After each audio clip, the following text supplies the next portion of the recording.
নমস্কার বন্ধুরা, তো আবারও চলে এসেছি তোমাদের কাছে আবার একটা ভিডিও নিয়ে। দেখতেই পাচ্ছ পটলের বিষয় নিয়ে।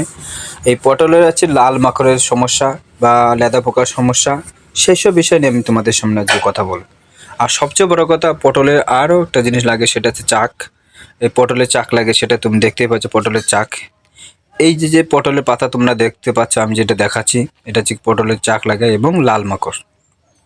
এই লাল মাকড়টা সাধারণত লাগে গরমে, হালকা গরমের সিজন সেই সময়, আবার সারা বছরই কম বেশি লাল মাকড় লাগে।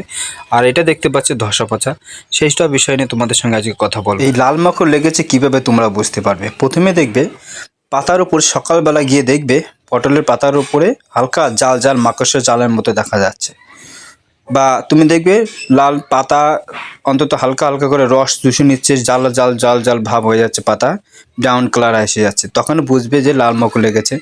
আর সবথেকে সহজ, তুমি পাতাটাকে উল্টিয়ে দেখবে পাতার তলে ছোট ছোট গুড়ি গুড়ি গুড়ি গুড়ি লাল লাল সিঁদুরি দালার মতো দেখা যাচ্ছে, বা লাল লাল রক্তে ফোটার মতো দেখা যাচ্ছে, তখন ওইগুলো আছে লাল মাকড়। ঠিক আছে, এই লাল মাকড় সাধারণত তোমার আমাদের গাফিলতির জন্যই হয়। এটা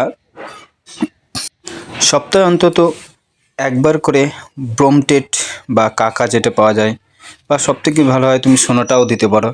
এটা খুব ভালো কাজ করে। সোনাটা বিকেল 5টার সময় সোনাটা অন্তত রপে 30 ml করে তুমি এই ব্রোমটেট বা সোনাটা দিতে পারো। সোনাটা খুব ভালো কাজ করে। এটা লেদা পোকা বা ছটকা পোকা, যে ধরনের পোকা থাকে পটলের, সমস্ত পোকাগুলো বিনাশ করে দেয়। আর লাল মাকড় যেটা থাকে, দেখে পাতার উল্টো পিঠে রয়েছে সাদা পাতা, পাতার নিচে সাদা মাছি থাকে, কিংবা দেখা গেলো ওর সঙ্গে সাদা মাছের ওষুধ হিসেবে তুমি রকেট দিতে পারো বা একতারা দিতে পারো। দেখতে পাচ্ছ সাদা মাছে কী পরিমাণ লেগেছে, সেই হিসাব করে ওইটা দিতে পারো। আর এইভাবে দিতে থাকলে দেখবে পটলের জালিও লালও হবে না, আর কখনো লাল মাকড় দিতে। এই পোকাটা পটলের আগা ডগা খেয়ে নেয়, সেই জন্যই সোনাটা তুমি দিতে পারো।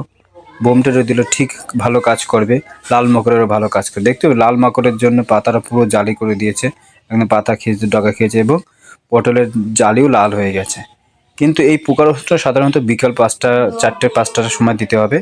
আর সাদা মাছের ওষুধের সঙ্গে তুমি ঠিক একদিন পরে, ওইটার দেওয়ার পরে একদিন পরে সাদা মাছের ওষুধটা দিতে হবে।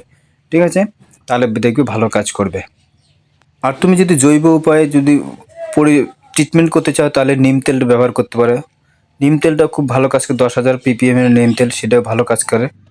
এই চোষক পোকা বা পাতা চুষে নেওয়া বা এই ধরনের রোগ তোমার থাকবে না, তার জন্য নিম তেল